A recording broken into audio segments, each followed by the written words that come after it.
l'échec est un diplôme. C'est une opportunité qui t'est donnée de faire mieux. Réussir avec l'écriture, ça n'a pas été facile. J'ai commencé à écrire, les gens ne croyaient pas forcément. On s'est dit, ah bon, lui, qu'est-ce qu'il va écrire? C'est pas un écrivain, il va apporter quoi de nouveau?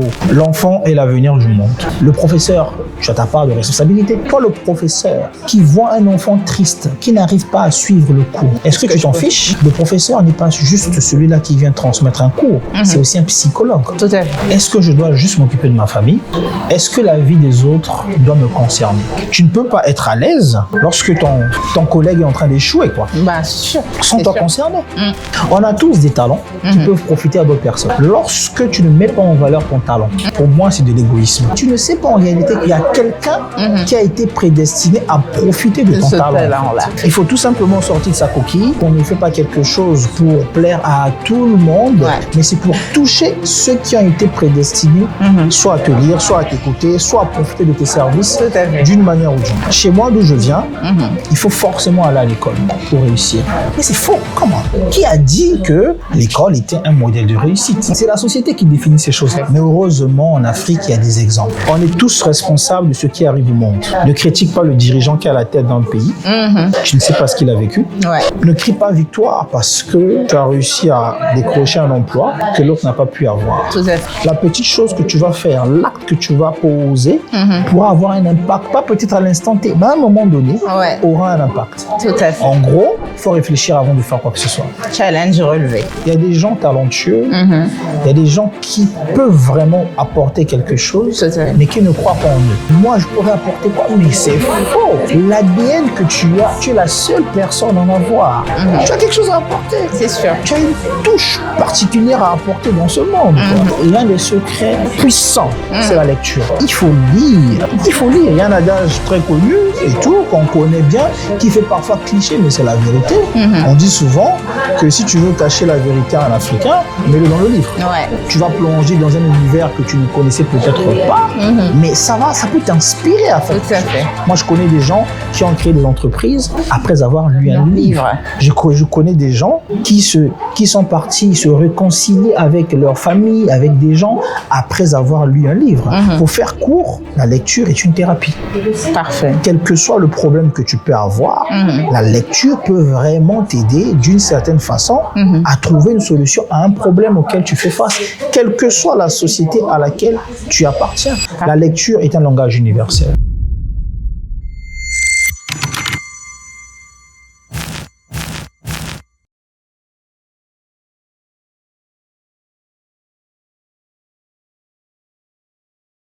Bonjour. Bonjour Yacine. Bonjour Loïc, Gis Sonsira. Je suis ravie de te retrouver aujourd'hui dans ce lieu symbolique qu'est le Papers Club de Casablanca pour une conversation autour de ton dernier livre, Sang froid, chronique de l'enfant soldat. Est-ce que tu es prêt? Je suis prêt. Donc Gis, vous avez choisi de construire Sang froid comme un long dialogue entre Jojo, un jeune étudiant au journalisme, et Freddy Liouga, qui est son grand-père, journaliste également, écrivain. Un dialogue fascinant entre la mémoire et la transmission. Pourquoi avoir fait de cette conversation le fil conducteur du roman? Bon, déjà premièrement parce que ça facilite la lecture. C'est-à-dire que pour moi, en fait, l'objectif n'est pas de viser des lecteurs aguerris ou des personnes qui sont habituées. Tout à fait. Mais c'est surtout de gagner les non-lecteurs. C'est-à-dire trouver de nouveaux lecteurs. Pousser en fait à retrouver ou à forcer l'amour vis-à-vis d'autres personnes. On a des personnes qui n'ont jamais découvert l'écriture, qui se disent que lire c'est difficile, je ne vais pas forcément être intéressé, mais faire en sorte que finalement ils se disent tiens, mais ça peut être intéressant, que je me retrouve facile, tu vois. Et je le dis parce que c'était mon cas. Moi je suis amateur, moi c'est les sciences, tu vois. Et je me suis retrouvé à lire un livre qui m'avait été pas forcé, mais forcé indirectement parce que c'était mon professeur de communication qui m'avait demandé de lire puisque ça venait à l'examen. Donc au départ, j'ai commencé à lire le livre pour l'examen. Oui. Et je me suis surpris à kiffer. J'ai dit, oh, mais c'est intéressant. C'est sûr. Et c'était quoi le style? C'était un style de langage, discussion, il y avait des conversations. Et en fait, je voyais le film dans ma tête. C'est-à-dire à chaque fois que je lisais, autour de moi, le décor changeait. Ok, très bien. Je commençais à être dans le livre. Ouais. Donc voilà pourquoi j'essaie de créer en fait des scénarios pour que chaque lecteur essaie d'imaginer ce qui se passe autour de lui. Tout à fait. Déjà, d'entrée de jeu, le roman s'ouvre sur une scène d'échec. Jojo. C'est ça. Qui se plaint un peu auprès de son papa et de sa maman. Mais c'est surtout une leçon de vie que lui donne son père. Apprendre à lire la défaite autrement. Pourquoi commencer par cet échec? Est-ce une manière pour vous de dire que toute construction, même littéraire, naît aussi d'une sorte de chute? Alors, c'est une très bonne question. Déjà, d'entrée de jeu, il faut retenir une phrase. Ouais. L'échec est un diplôme. Tout à fait. L'échec n'est pas une fatalité.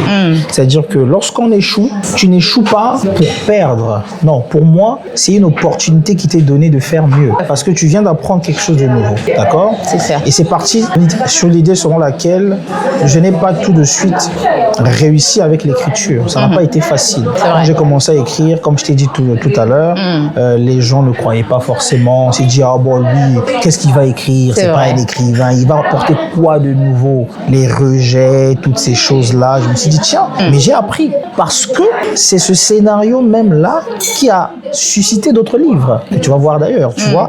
Donc pour moi, l'échec est juste un moyen de ressortir le meilleur que tu as de toi, en fait. Et peut-être même de te pousser dans tes retranchements. Tout à fait. Tu vois, de te dire que, ok, tu peux faire mieux. Ouais. Et vas-y, quoi. C'est ce qu'on disait là tout à l'heure, parce que justement, quand on est face à ces situations d'échec, on a deux possibilités. Soit on se laisse abattre, soit on trace pour montrer à ces gens qu'on peut faire mieux. Je pense que c'est ce que tu as voulu souligner à travers ce point. On va rentrer dans le vif du sujet, dans le cœur du roman, parce que tu nous places dans un univers spatial fictif. On est dans le village de Montbarré, à une centaine de kilomètres de Galoa, qui est la capitale d'un pays imaginaire, où règne un certain Djibril Naké. C'est ça. Djibril Naké, c'est un dictateur, c'est un tyran. Et ce pays, son nom, évoque pourtant pour le lecteur africain un espace à la fois familier, universel. Du coup, quelle place occupe ton pays d'origine, le Congo-Brazzaville, ou l'Afrique plus largement, dans cet imaginaire d'écrivain-là? Très bien. Est-ce un décor ou est-ce une mémoire que vous tentez de sublimer? Les deux. Premièrement, un décor parce que tout le monde doit s'y retrouver. Pourquoi? Parce qu'en Afrique, ce sont les mêmes réalités. Quel que soit l'endroit où tu vas, en Afrique en tout cas, tu retrouves les mêmes problèmes. C'est juste la culture qui change, c'est les noms qui changent, c'est les habitudes qui changent, mais les réalités restent les mêmes. Mon pays, pourquoi? Eh bien parce que j'ai quitté mon pays très tôt et la réalité de l'étranger vis-à-vis de ton pays change un peu les choses, tu vois. Donc quand je suis sorti de mon pays, en fait, j'ai vu de loin les choses que je n'arrivais pas à voir quand j'étais au pays. C'est vrai. Donc il fallait faire en sorte de donner, en fait, ressortir une certaine réalité pour le lecteur qui ne connaît pas mon pays, mais en même temps attirer son attention du fait que, en fait, c'est l'Afrique en général. Tout à fait. Tu vois, donc il faudrait que le Congolais se retrouve, le Sénégalais se retrouve, le Marocain se retrouve, le Malgache, tout le monde, mais surtout au niveau de l'Afrique. Tout à fait. Donc c'est un peu ça. Et dans le roman, on retrouve certains détails anodins en apparence. On a la chambre 242, le Congo, où est logé le journaliste Liuga, et qui résonne étrangement justement comme un code, une empreinte, un clin d'œil. C'est ça. Est-ce que vous croyez que l'inconscient de l'écrivain glisse toujours des indices par-ci par-là? Même quand il pense à inventer un univers fictif, est-ce qu'on se trahit d'une façon ou d'une autre en tant qu'auteur? Oui, je dirais, de mon point de vue, oui. C'est-à-dire qu'il est difficile, en fait, de ne pas vouloir mettre en valeur ses origines. C'est vrai. C'est-à-dire qu'on a envie aussi d'affirmer son origine, d'affirmer son identité. Pourquoi je vais écrire un livre si je ne suis pas capable de dire d'où je viens? Tout à fait. Pourquoi je dois m'adresser au monde si ce monde-là ne doit pas savoir qui je suis, d'où je viens exactement? Mais plutôt que de le dire directement, je m'appelle tant, ou bien dans l'univers, c'est dire le Congo, non. Je m'exprime et je mets en valeur mon pays, mes origines, mon identité, à travers des détails que le génie du lecteur va détecter lui-même. C'est-à-dire, je voudrais que chacun puisse donner sa compréhension, que chacun puisse interpréter ce qu'il comprend. Une autre personne pourrait dire que 242, je sais pas, me rappelle peut-être le nom de Marie. Ouais. Ok.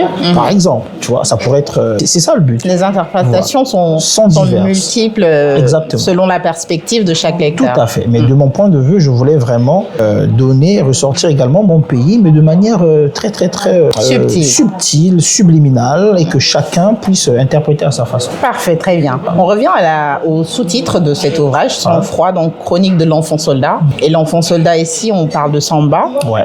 Samba qui, en fait, on va dire que tout le récit s'articule autour de l'enfant soldat, donc Samba, et son destin est tragique. Je ne vais pas en dire trop pour pas spoiler tes futurs lecteurs, mais Samba traverse un peu toutes les strates de la violence. Tout à fait. La perte, très jeune, la vengeance, c'est ça, la prison, la politique, la reine. Exact. Comment avez-vous trouvé le juste ton pour raconter une trajectoire aussi extrême sans tomber dans le pathos ni dans l'héroïsme? C'est une bonne question. Alors, si on constate bien le parcours de Samba, c'est la vie de tout un chacun. À un moment donné, on va faire face à la perte. On perd tous quelqu'un, qu'on le veuille ou pas. Ouais. À un moment donné, on se retrouve face à la difficulté, c'est la prison. Et comment sortir de cette prison-là? C'est ça l'idée. Comment on fait pour sortir de cette prison? Est-ce qu'on décide de s'apitoyer sur son sort? Ou finalement, on sort soi-même, ou alors le destin d'une certaine manière nous tend la main, nous envoie quelqu'un qu'on ne connaît pas forcément et qui nous tend une perche. Soit tu la saisis, soit tu dis non, tu es orgueilleux, tu lâches. C'est vrai. Et à un moment donné, il y a des opportunités qui d'apparence sont parfois bonnes, mais pas forcément. Donc il faudrait avoir la capacité de se dire, est-ce que c'est forcément bon pour moi? Est-ce que c'est pas un piège? Est-ce qu'au final, je veux pas me retrouver dans des problèmes? La question de savoir, est-ce que toute opportunité est une bonne opportunité? Tout à fait. Tu vois? Et c'est ça la vie de tout un chacun. C'est-à-dire que faire face à des situations qui d'apparence sont peut-être bonnes, mais avoir la capacité de se dire ou d'interpréter, est-ce que vraiment ça va me mener quelque part? C'est vrai. Donc là, c'est le cas de la politique. Ouais. Il va se retrouver avec de grosses opportunités, mais qui vont remettre un peu en cause son idéal de vie. Tout à fait. Tout ce qu'il a toujours vécu. Ouais. Tu vois? Mais pourquoi? Pour des opportunités sommaires qui vont peut-être l'apporter du gain, un plaisir éphémère. Prestige. Voilà. Mais en fin de compte, ça peut parfois tuer ce pourquoi tu as vécu, ce pourquoi tu as combattu. Tout à fait. Donc, c'est un peu ça. C'est très bien. Alors, le fil rouge de ce récit également tourne surtout autour de l'importance de l'éducation des jeunes. Je pense que vraiment, moi, c'est ce que j'ai pu retirer quand j'ai refermé ce livre, de la nécessité d'accompagner les jeunes pour construire la société de demain. Tout à fait. Et dans Sang-froid, il n'y a pas de figure sans faille, en fait. On a des hommes blessés dans l'enfance parce qu'ils ont reçu, parce qu'ils ont vécu. Et quelle importance cela revêt pour vous? L'enfant est l'avenir du monde. Pour bâtir une société, il faut penser aux enfants.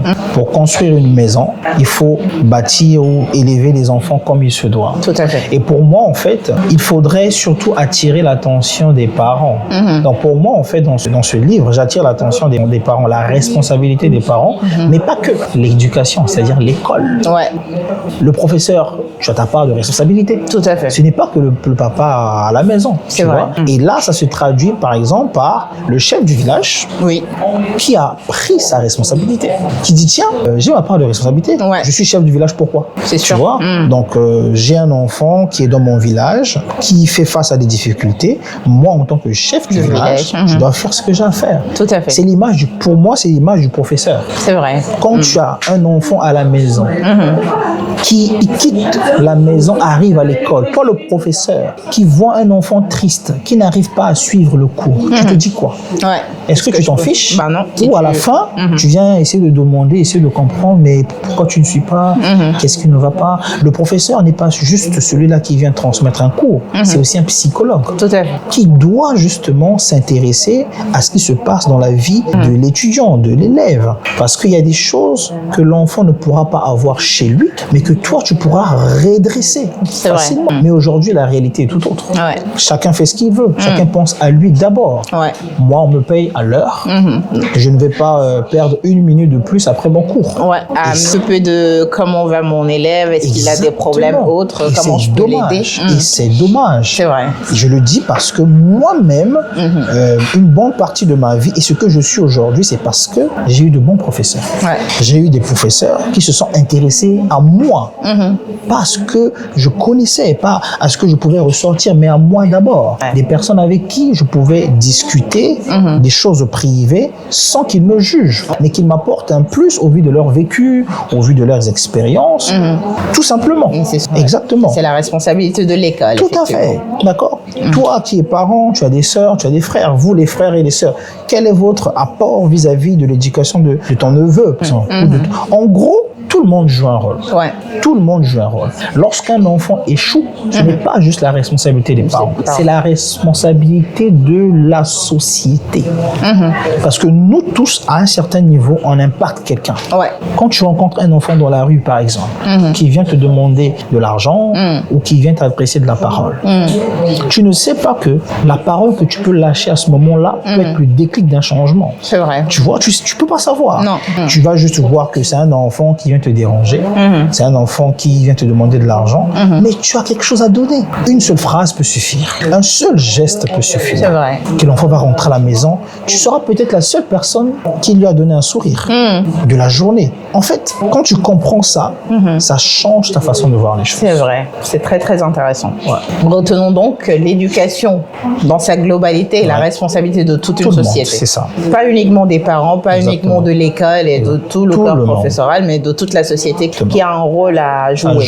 On va revenir à Samba, qui devient presque malgré lui un symbole. Est-ce que vous croyez encore à la possibilité du héros dans nos sociétés actuelles? Oui, alors oui, parce que ça demande du courage. Non, parce que ça demande de la volonté. Il faut avoir de la volonté. Ouais. Dans quel sens? Ne pas être égoïste. Ouais. Moi, je travaille, j'ai une femme, j'ai des enfants, par exemple. Ma vie s'arrête là. Ouais. Alors, est-ce que je dois juste m'occuper de ma famille ou je dois apporter un plus au vu de ce qui m'entoure? Est-ce que la vie des autres doit me concerner? En fait, c'est ce genre de questions qui surgissent en fait dans le livre. Quoi. Ouais. Écoute, Yacine, on doit s'intéresser aux autres. Tu ne peux pas être à l'aise lorsque ton collègue est en train d'échouer, quoi. Bah, c'est sûr. Sans toi concerné. Sans toi concerné. Essaie de comprendre qu'est-ce que tu pourrais apporter aux autres, à la société. Qu'est-ce que je veux dire? On a tous des talents qui peuvent profiter à d'autres personnes. Ouais. En réalité, ça veut dire quoi? Lorsque tu ne mets pas en valeur ton talent, parce que tu as peut-être peur, pour moi, c'est de l'égoïsme. Ouais. Il est vrai que je comprends que tu ne peux pas, que tu doutes, mais tu ne sais pas en réalité qu'il y a quelqu'un qui a été prédestiné à profiter de ton talent. En fait. Il faut tout simplement sortir de sa coquille.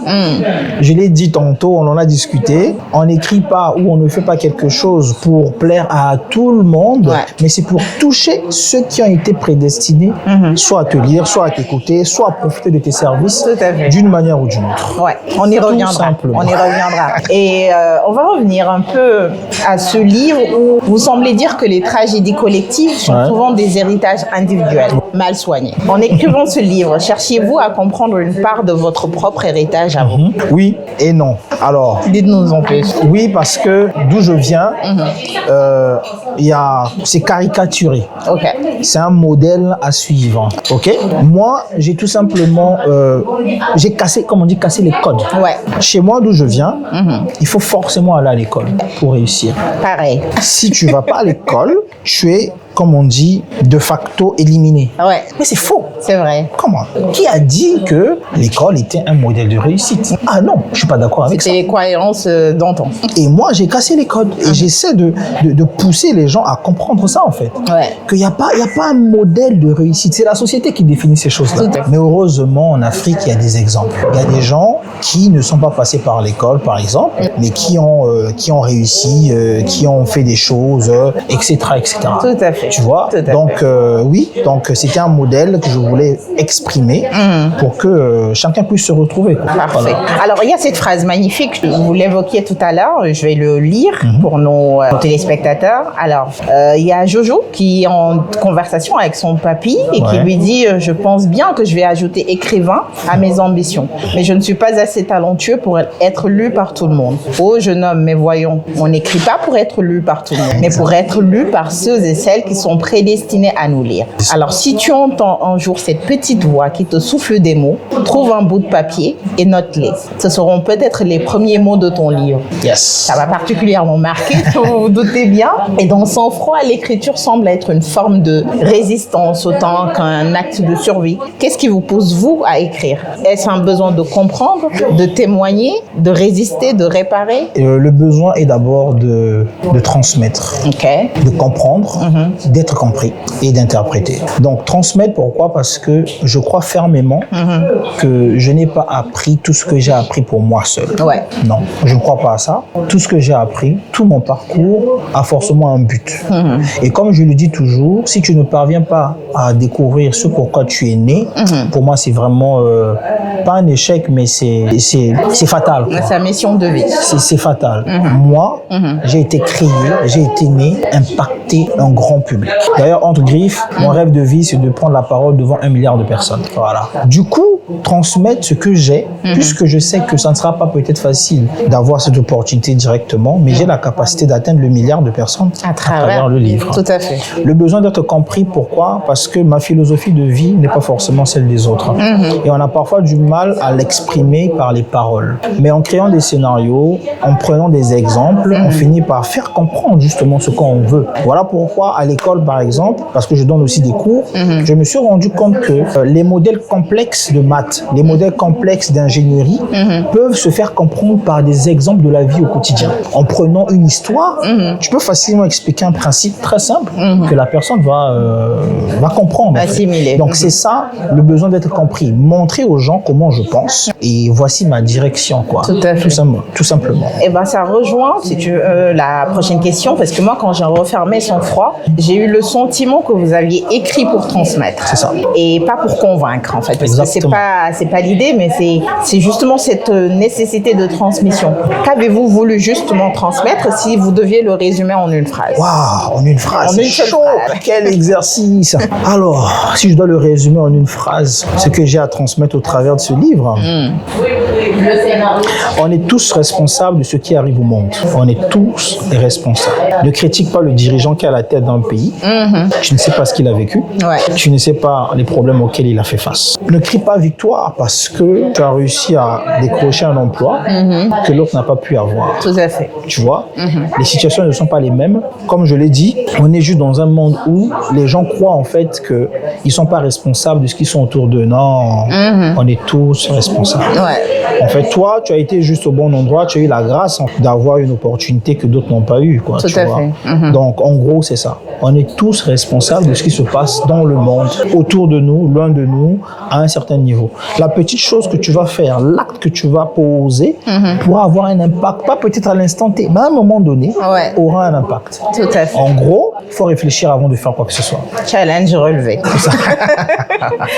Et dernière question, on sent derrière ce roman le besoin de passer un flambeau, de dire à la génération suivante, regardez, tout n'est pas perdu. Qu'aimeriez-vous que retienne un lecteur jeune comme Jojo de cette histoire? Est-ce que Sang froid, au fond, est une lettre à la jeunesse? Oui, toujours. D'ailleurs, tous mes livres, ce sont des lettres à la jeunesse. Alors, déjà dans la société actuelle en 2025 dans laquelle nous appartenons, l'écriture, pour ne pas dire la littérature, est à la fois comme un monde inaccessible pour certains et également à la fois un monde pas très intéressant pour d'autres. Inaccessible pourquoi? Parce que il y a des gens talentueux, il y a des gens qui peuvent vraiment apporter quelque chose, mais qui ne croient pas en eux.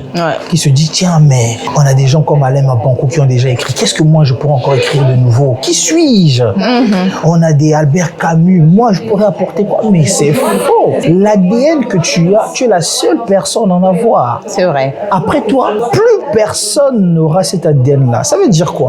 Tu as quelque chose à apporter. C'est sûr. Tu as une touche particulière à apporter dans ce monde. Quoi. Albert Camus a fait sa part, Alain Mabanko a fait sa part, et j'en passe. Donc, toi aussi, tu peux faire quelque chose. Tout à fait. Tu vois? Et aussi, donc, essayer de faire intéresser, c'est-à-dire que le côté écriture, le côté littéraire. Les gens se posent parfois la question, mais comment lui il fait pour toucher à tout? Comment il est là un peu partout? Alors, il y a plein de secrets, c'est vrai, mais l'un des secrets puissants, c'est la lecture. Tout à fait. Il faut lire. Il faut lire. Il y a un adage très connu et tout, qu'on connaît bien, qui fait parfois cliché, mais c'est la vérité. On dit souvent que si tu veux cacher la vérité à un Africain, mets-le dans le livre. Ouais. C'est ça, c'est la vérité. Chez nous, on n'aime pas lire. C'est vrai. Les gens trouvent ennuyeux. Alors, une personne préfère payer 400 dirhams, par exemple, pour aller suivre un film au cinéma, que s'acheter un roman ou s'acheter un livre, par exemple. Qui coûte cher, soi-disant. Soi-disant. Mais tu n'as pas idée de ce que tu vas prendre là-dedans. D'abord, le fait que ça sera un exercice pour toi. Tu vas certainement découvrir de nouveaux mots. Tu vas plonger dans un univers que tu ne connaissais peut-être pas. Mais ça peut t'inspirer à faire quelque chose. Moi, je connais des gens qui ont créé des entreprises après avoir lu un livre. Je connais des gens qui sont partis se réconcilier avec leur famille, avec des gens après avoir lu un livre. Pour faire court, la lecture est une thérapie. Parfait. Quel que soit le problème que tu peux avoir, la lecture peut vraiment t'aider d'une certaine façon à trouver une solution à un problème auquel tu fais face, quelle que soit la société à laquelle tu appartiens. La lecture est un langage universel. Parfait. Très bien. Merci beaucoup. C'était un plaisir. Pour cet entretien, pour cette conversation. Je pense qu'on vous retrouve très rapidement, très prochainement, le 13 décembre, à l'hôtel Adagio de Casablanca pour le book signing de Sang froid, chronique de l'enfant soldat. Tout à fait. On vous invite vivement à venir découvrir ce livre, cette pépite que j'ai beaucoup de plaisir à lire et encore plus de plaisir à échanger avec vous autour de ce livre. Et à très très bientôt. À très bientôt. Merci.